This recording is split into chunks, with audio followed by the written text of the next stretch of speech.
드디어라는 표현이 있잖아요. 그 표현에 걸맞게 드디어 이스라엘이 이제 멸망을 당합니다. 여기서 말하는 이스라엘 여러분 북이스라엘인 거 아시죠? 우리가 아시다시피 이스라엘이 르호보암 왕 때 남유다와 북이스라엘로 갈라지게 됩니다. 그래서 북이스라엘 BC 922년에 여러분 여로보암으로부터 시작된 것이 이제 북이스라엘입니다. 남유다 아닌 나머지 10지파에 의해서 세워진 나라가 여러분 북이스라엘이죠. 그렇게 이어져 오던 북이스라엘 왕국이 아시리아 당시 제국이었던 아시리아에 의해서 BC 722년에 뭐 학자들마다 조금 다르지만 그냥 22년으로 이제 고정하겠습니다. 뭐 크게 차이 나진 않아요. 어쨌든 BC 722년 그러니까 이어져 오던 북이스라엘이 드디어 멸망하게 되죠. 오늘 읽으신 본문 17장 1절에서 23절까지 말씀은 그 북이스라엘의 멸망의 과정을 기록하고 있고요. 아울러서 왜 그들이 이렇게 멸망당할 수밖에 없었는지 열왕기하 저자가 신학적인 어떤 그런 해석을 제공하고 있습니다.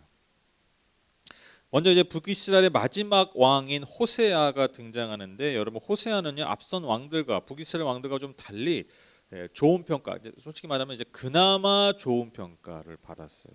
그래서 뭐 아주 잘한 건 아니고 아주 뭐 하나님 보시기에 아주 잘했다 이건 아니고 2절에 의하면 그 이전 왕들만큼 악하진 않았다. 그냥 좀 봐줄만 했다. 그냥 아주 엉망은 아니었다. 뭐 그래도 뭐 이렇게 평가받을 왕이 북이스라엘에 거의 없어요.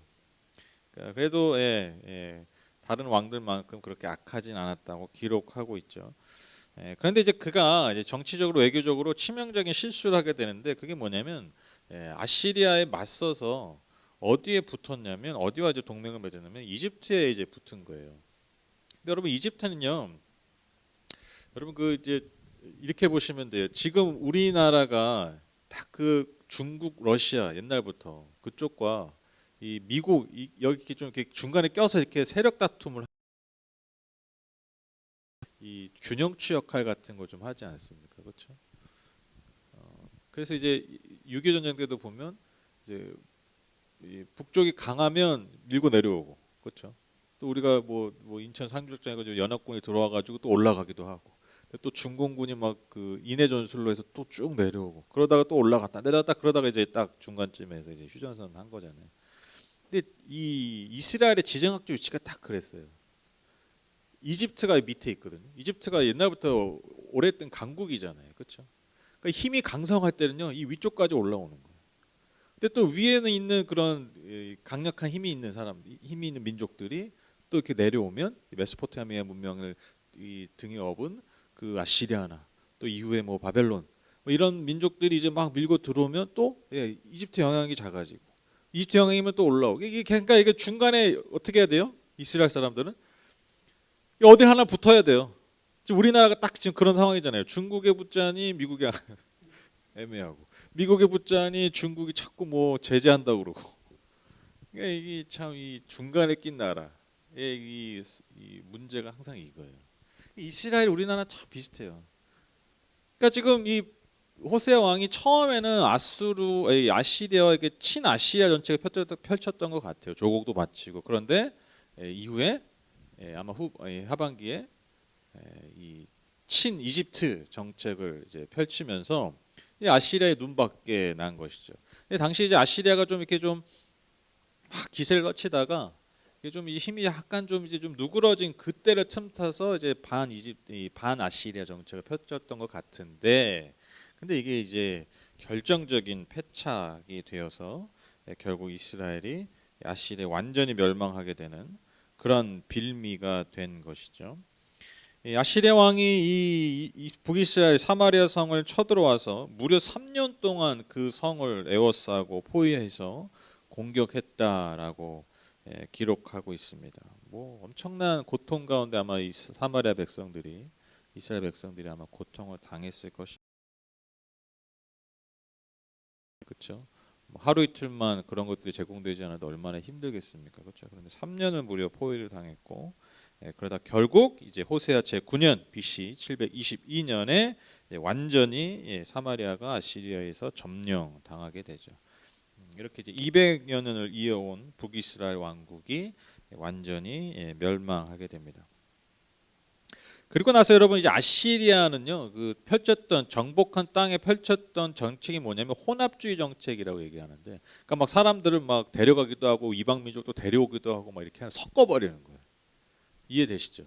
그러니까 만약에 예를 들면 뭐 미국이 일본과 한국을 점령했다. 예를 들어서 예를 들어도 기분 나쁜 얘네. 어쨌든 그냥 편하게 생각하시라고. 그냥 일본에 있는 사람 한국에 오고, 한국에 있는 일본을 보내고 막 섞는 거예요. 막 중국 사람도 섞고, 막 중국도 점령, 뭐 중국, 막 한국, 막 섞고, 막 이렇게 막 여기저기 보내는 거예요. 왜 그렇게 했을까요? 그렇게 섞어버리면 힘이 약해질 거라고 생각한 거죠. 정체성이 흐려지고. 이해되시죠? 여기 또 살던 사람도 고향을 떠나게 하고 다른 민족, 그러니까 정체성이 막 혼합이 되니까 이제 막 자기들이 이제 큰 제국을 다스리기에 용이하게끔 그렇게 했다라는 것이죠. 그런데 뭐 이런 모든 제국적인 정책은요 성공하지 못해요. 결국 다 망하게 됩니다. 그걸 러시아가 알아야 되는데, 아시죠? 러시아가 지금 뭐 우크라이나 뭐 남쪽은 뭐 지배했다고 그러는데 거기가 그래도 그쪽 지역이 그 친러시아적인 지역이에요. 근데 여론이 안 좋아요. 그러니까 워낙 많은 고통을 당하니까. 그러니까 들어가서 점령해도요 통치가 안 돼요. 그러니까 러시아 땅이다 이게 안 된다는 거. 왜냐면 말들을 안 듣는데 이제. 그럼 뭐예요? 군대 보내야죠. 군대 주둔해야. 그러니까 돈이 엄청 들어가는 거예요. 근데 또 언제 뭐 저기 할지도 모르고. 그러니까 이게 안 돼요. 이 망상.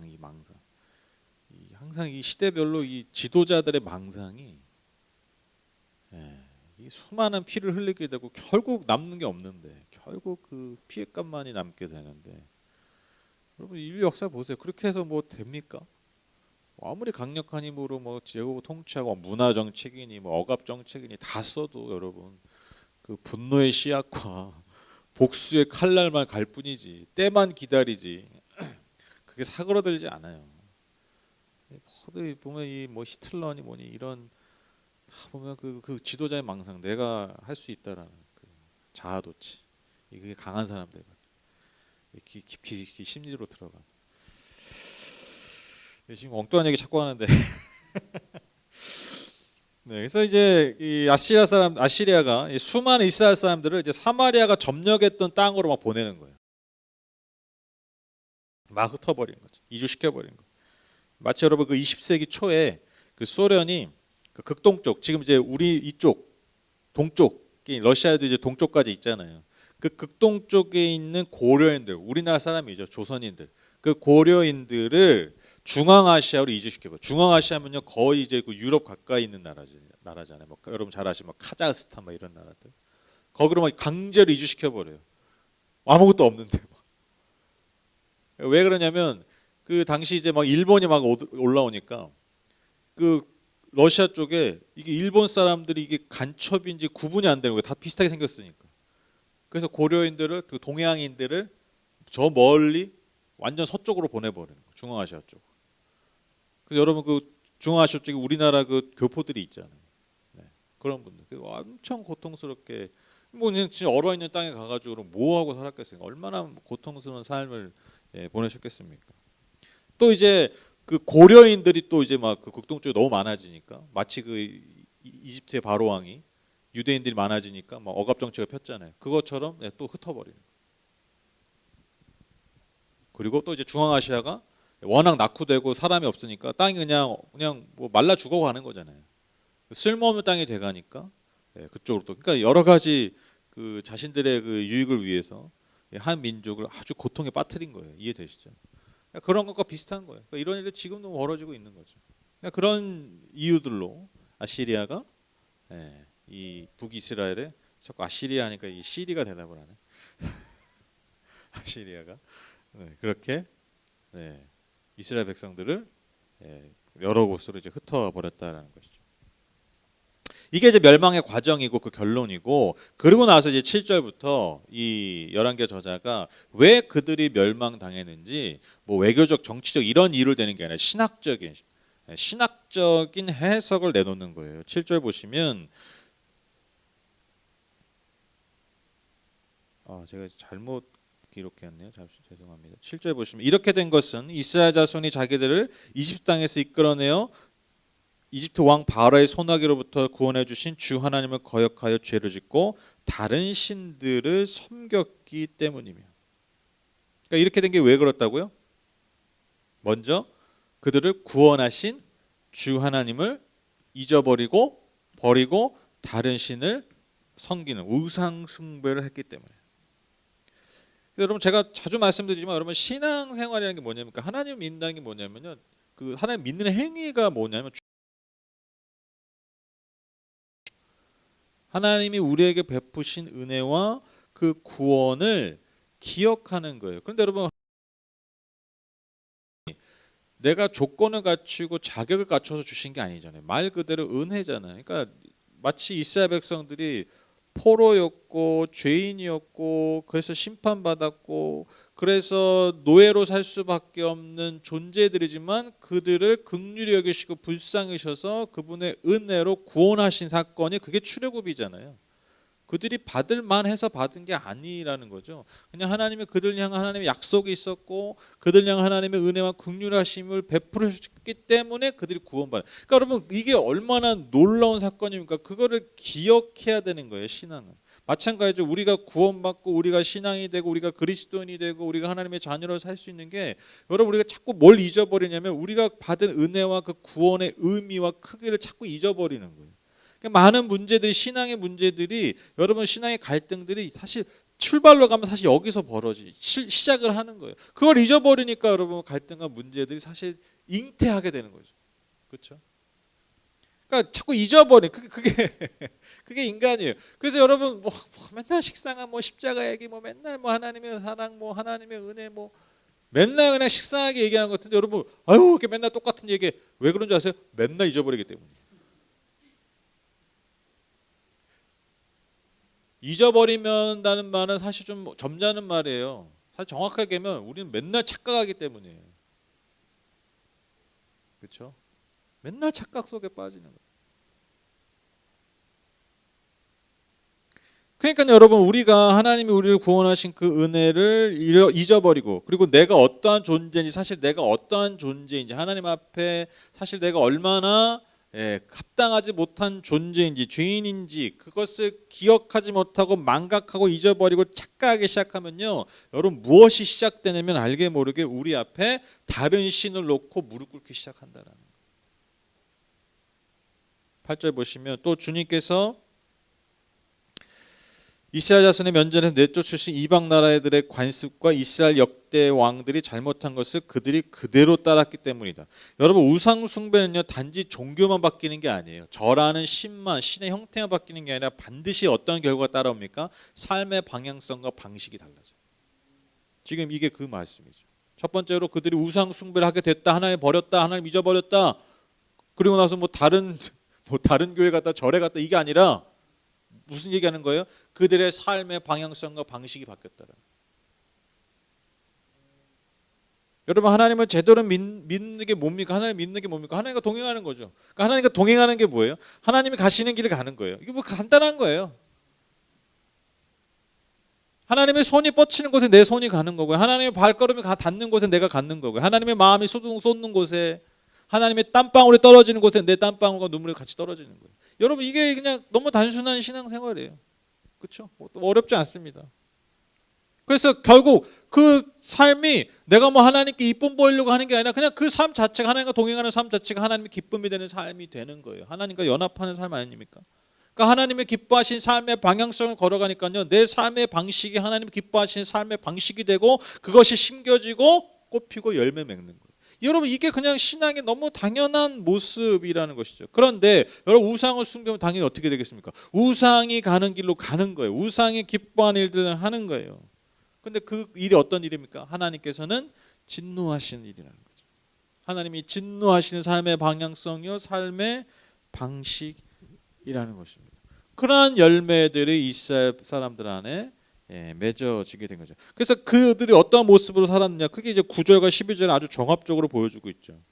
이스라엘 자손은 또한 주님이신 그들이 하나님을 거역하여 옳지 못한 일을 저질렀다. 곧 망대로부터 요새화된 성읍에 이르기까지 온 성읍 안에 그들 스스로 산당을 세웠으며 또 높은 언덕과 푸른 나무 아래는 어느 곳에나 돌개둥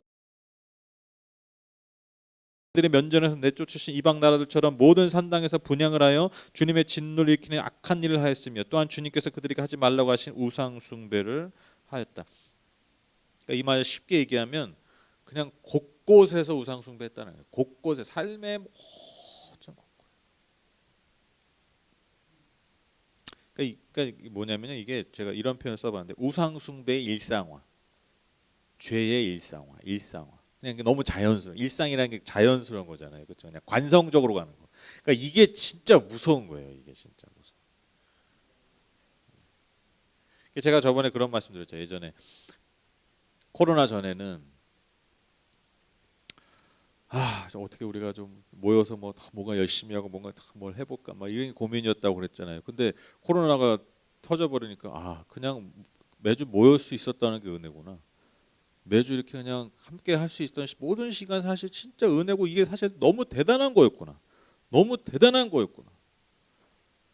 이 정말 각양각색의 모습과 마음으로 사는 사람들이 그래도 주일날 한번 모여서 이렇게 하나님을 예배할 수 있다는 게 정말 엄청난 일이었구나.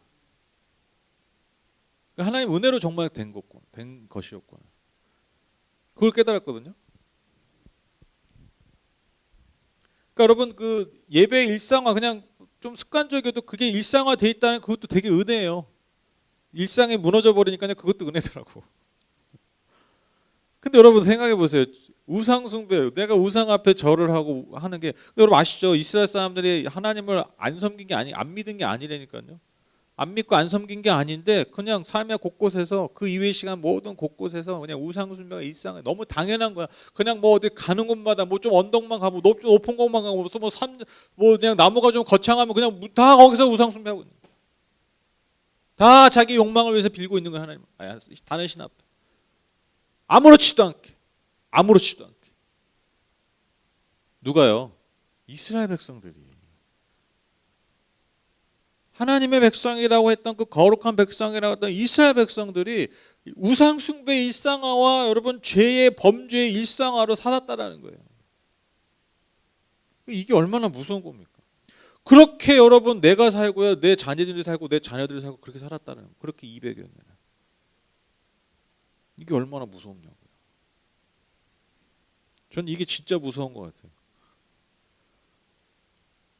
저 솔직히 말하면 어떤 사람이 큰 죄를 저지르고 범죄를 이건 그렇게 무섭지 않아. 오히려 그냥 또 기회다.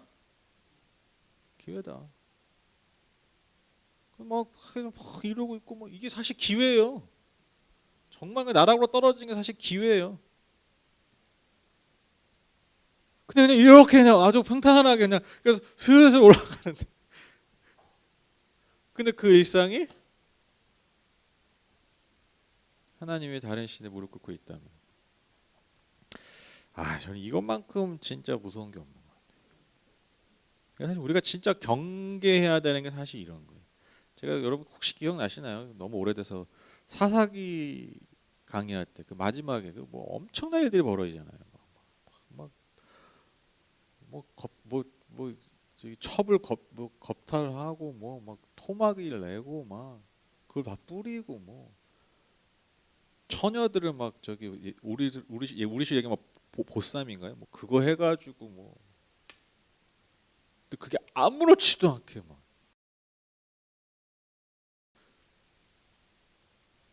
그게 범죄 일상화라고 죄의 일상.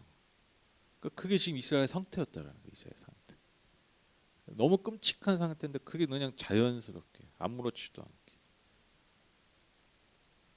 브레이크 없이 진행되는 것들이 그게 진짜 저는 우리가 정말 두려워해야 되는 경외해야 되는 그런 지점이라는 것이죠. 여러분 하나님이 그들을 갑자기 심판하신 게 아니라는 거예요. 여러분 하나님께서 수많은 기회를 주셨죠. 13절에 보면 그러한 백성들임에도 불구하고 그러한 일상을 살고 있는 백성들을 하나님 그냥 두고 보신 게 아니라 계속해서 많은 예언자와 선견자를 보내서 그들이 돌이키도록 하셨다라는 거예요. 그런데 그들이 듣지 않았다. 광야에서 멸망당한 그들의 조상처럼 마음이 완악했다라는 것입니다. 그러니까요, 마침내 그러니까 드디어 하나님이 그들을 그 땅에서 몰아내실 수밖에 없었다라는 거죠. 왜 그렇습니까? 그들에게 주신 약속의 땅에 맞는 백성이 아니었기 때문에. 여러분 우리가 예를 들면 세를 들어갈 때 계약서 쓰잖아요. 그래서 얼마 내고 보증금 얼마에 월 얼마 하고 또 이제 지켜야 되는 그런 게 있다면 뭐죠? 관리비 얼마 특이하게 또 막 쓰잖아요. 뭘 하면 안 되고 뭘 하면 안 되고 그런 거 써가지고 그거 지켜야 되잖아요. 그거 안 지켜 그럼 어떻게 해야 돼? 방 빼야죠. 돈 안 내. 계약서대로 돈 안 내. 방 빼야죠. 관리비 안 내. 방 빼야죠. 근데 법적으로 문제가 생기는 거잖아요. 계약서가 있잖아요.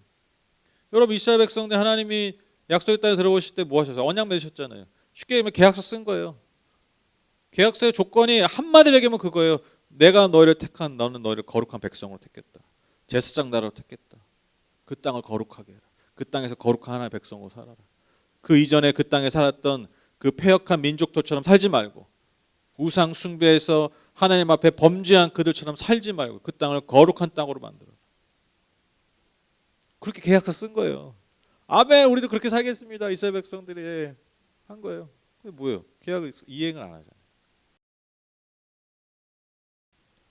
땅에서 살 수 없는 백성이 된 거예요. 여러분 하나님 원하시는 게 사실 대단한 게 아니에요. 그 땅에서 나를 기억하고 나를 예배하고 나와 동행하고 받은 은혜를 통해서 너희들이 받은 은혜가 있잖아.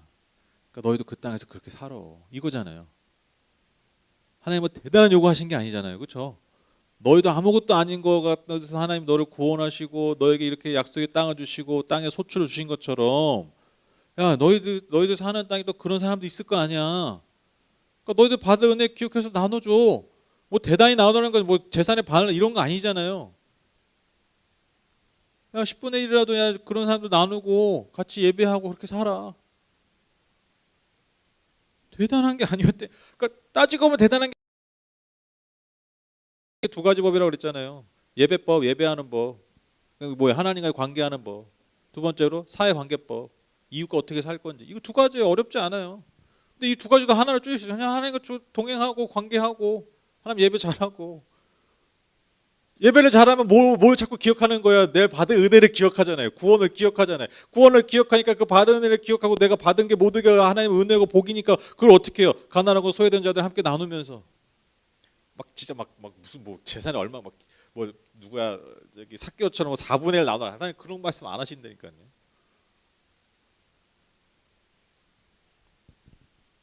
그걸 안 하는 거예요.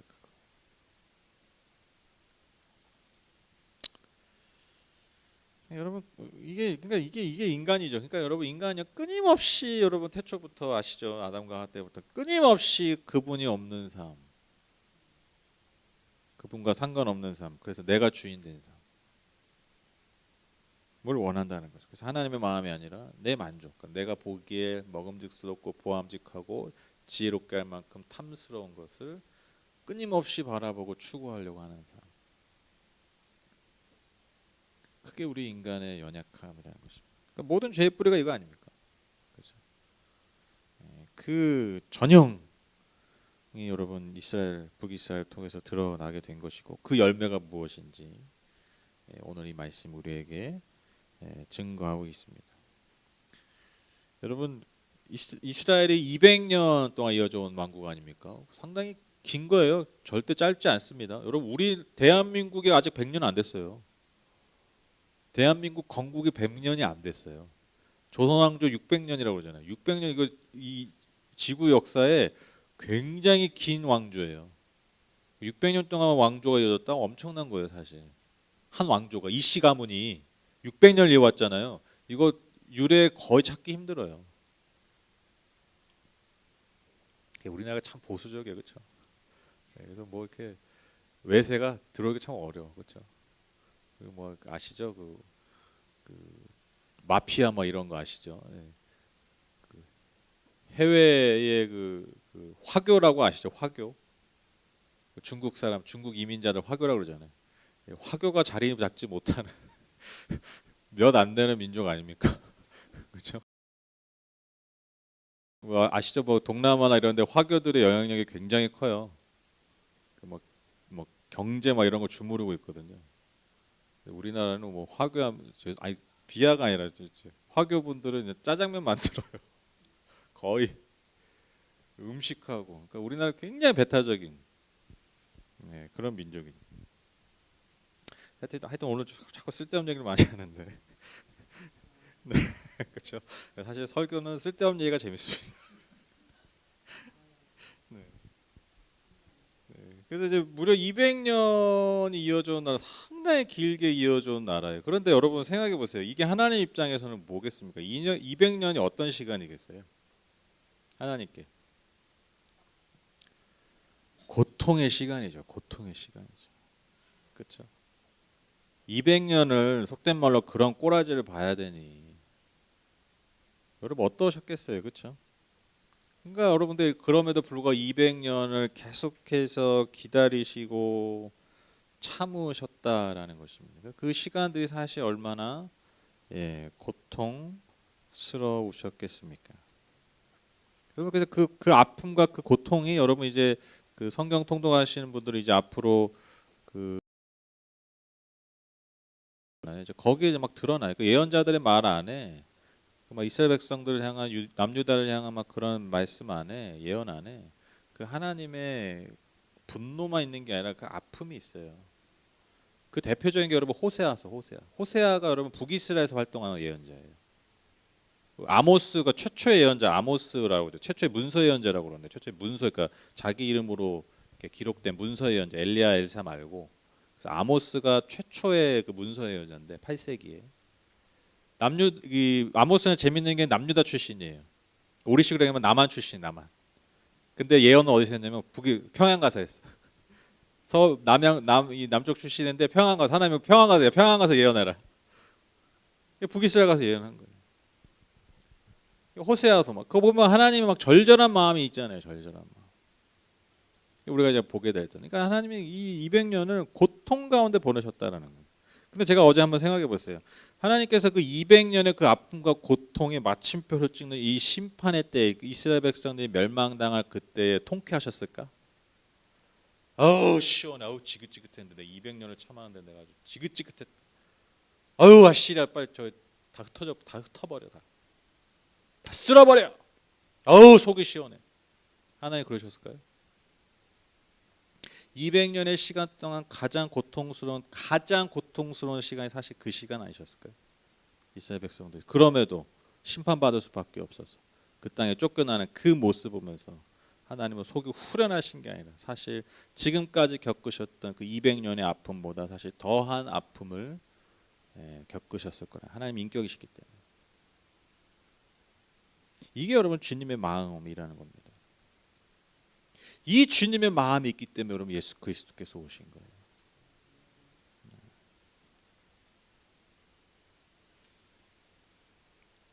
약속의 땅에서 살 수 없는 사람들 때문에 오신 거예요.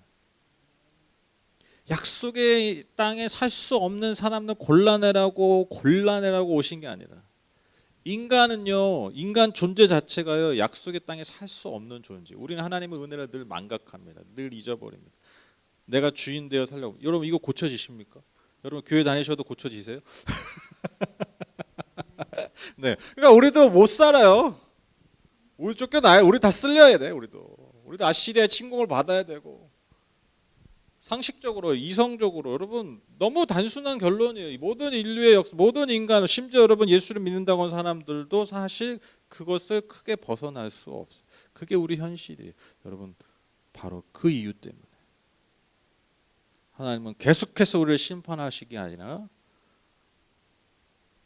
예수 그리스도를 이 땅에 보내셨다. 왜 그렇다고요? 약속의 땅에 살 수 없는 우리 같은 사람들 때문에. 그러니까 그게 은혜. 그러니까 여러분 이스라엘 백성들이 받은 은혜가 뭡니까? 노예에서 구원받아서 약속의 땅을 받은 거잖아요. 그 땅에 살 수 있게 된 거. 여러분 이게 얼마나 은혜입니까? 근데 여러분 우리는 뭐예요? 우리는 아예 그 땅에 들어갈 수도 없는 존재들. 똑같아요.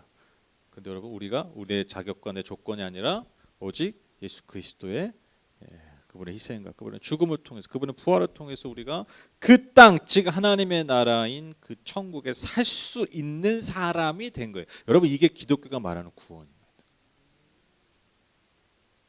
이게 기독교가 말하는 구원이에요.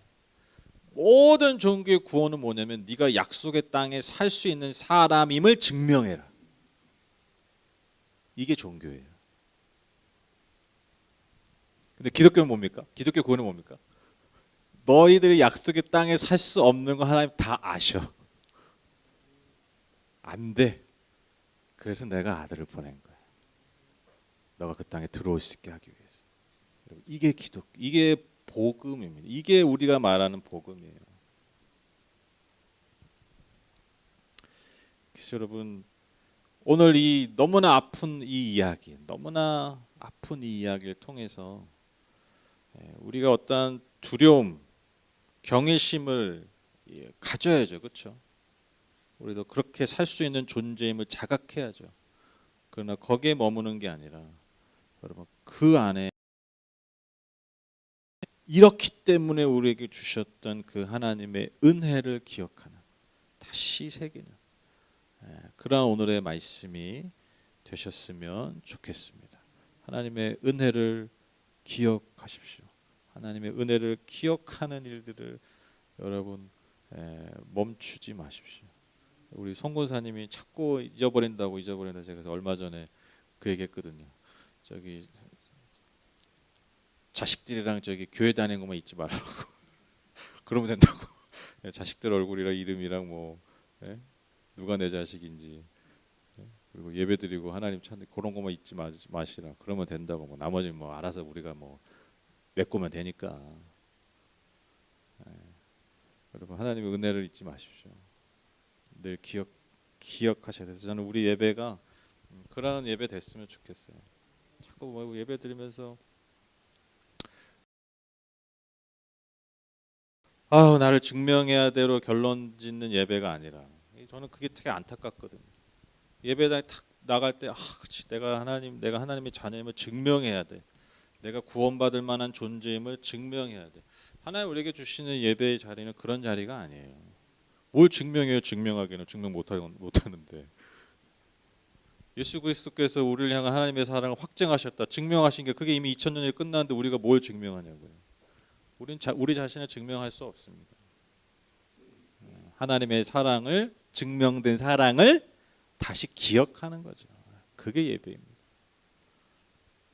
그래서 그 은혜로 사는 거, 그 은혜로 다시 주님과 동행하고 그분이 기뻐하시는 삶을 그렇게 드리는 거예요. 여러분 이게 엄청난 차이인 거죠. 이게 엄청난 차이인 거예요. 나를 증명하려는 삶과 너무 안타깝잖아요. 애들도 그게 딱 보인다니까요. 저도 애들 키우다 보면 뭐 자꾸 증명하려고 보면 너무 안타까워. 잘해요. 엉망이네보다 잘해. 근데 안타까워요. 근데 좀 엉망이어도 그가 얼마나 사랑받는 존재인지 아는 아이들은 달라요. 보는 게 달라요. 말 하나 행동 하나 마음이 달라요. 하나님 그걸 원하신다. 우리 예배가 우리 교회가 우리 공동체가 또 저와 여러분이 그런 한 사람 한 사람 되셨으면 좋겠고요. 그래서 이 땅에 약속의 땅에 살 수 없는 사람이지만 주신 하나님의 그 은혜로 여러분 이 땅을 회복해 나가는 하나님 기뻐하시는 땅을 회복해 나가는 그 하나님의 거룩한 백성들이 다 되시기를 주님의 이름으로 축복합니다.